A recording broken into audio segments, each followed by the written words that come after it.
Bed Bath and Beyond. This is a shocker. Shares are diving after sales declines for Bed Bath and Beyond. Home stuff for the home brick and mortar retailer. Yeah, I'm shocked. Net sales fell 26%. And, this is, I imagine, a combination of just increased competition as well as, the coronavirus.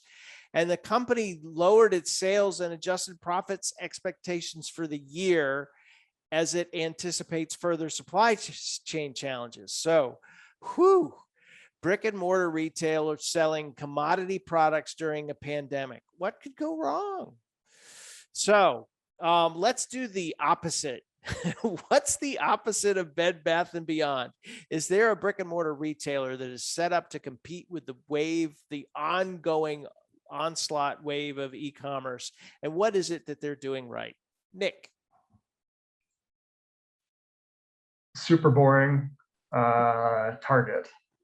I guess they're all kind of boring, right? All brick and mortar is kind of going to have some built-in boringness to the story. But I like Target specifically because I think there was an acquisition they made a few years ago that really went largely overlooked when they acquired Shipt.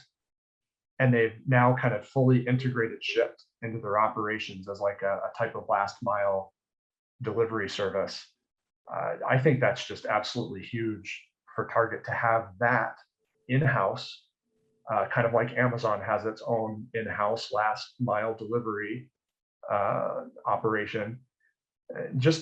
Not just from like a business standpoint and an operational standpoint, but also just the fact that it kind of aligns like the delivery service with Target and with Target customers. I think that's kind of the problem that like a lot of consumer reviews have exposed, like with the Instacarts out there, like in the last year, you just have like another party with its own interests involved now versus like having this nice, well-rounded business that's kind of all on the same page. I think Shipt is a real differentiator there. And then paired with that, Target kind of led the way in brick and mortar with like kind of turning their existing store base into a type of distribution center.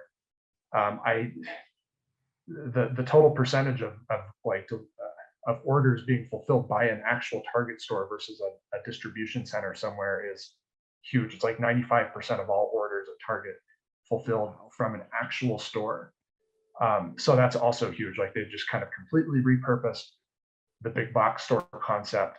And I think it's going to continue to be a real game changer for them in the years ahead.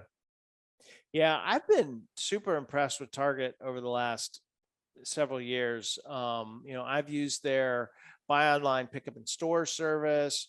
They have Starbucks in the store. Most of them have groceries. So, there's that buy anything you need, run. And yeah, it's just been impressed as a customer to see what they can do. And not only the pickup in store, you can have it delivered to your, you can park in the parking lot and not even get out of the car. So that's pretty neat. Toby, what about you? So I'm gonna go with Home Depot. I think that's probably a fairly obvious one. But I almost find myself going out to grab something that I need there because I don't want to wait overnight even for Amazon, right? I just want to get the job done. So I want to grab what I need now. And we think about supply chain issues and things taking a little bit longer. That's even more true now, right? Because it's not just waiting overnight. It might be waiting 2 or 3 days. Sometimes you just don't want to do that. Sometimes you can't do that. And the other thing I like about Home Depot, the one thing they got going for it, is the employees I found generally know what they're doing. And they're a great resource for quick questions or advice, especially if like, okay, which of these products is going to be better for this particular application? They tend to have some pretty good suggestions as to which way you should go. So it's useful in that it gets you stuff quickly, but you can also get that maybe suggestion or advice you're looking for too, if you don't quite know exactly what you need. Yeah, not like when you ask us questions about which stock you should buy, and yeah, we say, like, we can't give nothing. you advice. Yeah. Oh, well, those are two great ones. And I was last to the notes outline, and those were sort of two that I was going to go to. But one company that we've covered before, Toby and I were, we did a deep dive with Vicky, was Tractor Supply Company. Pretty darn impressive company. It's got a new CEO recently who came in just before the coronavirus and was just very impressed with the leadership that he put forward. He immediately said, "We're hiring 6,000 people. We're investing in our stores and the health of our other teams. We're providing masks for employees." Did a ton of things to make sure their employees were well taken care of. And the fact that it's a farming and feed store, it was essential during the coronavirus.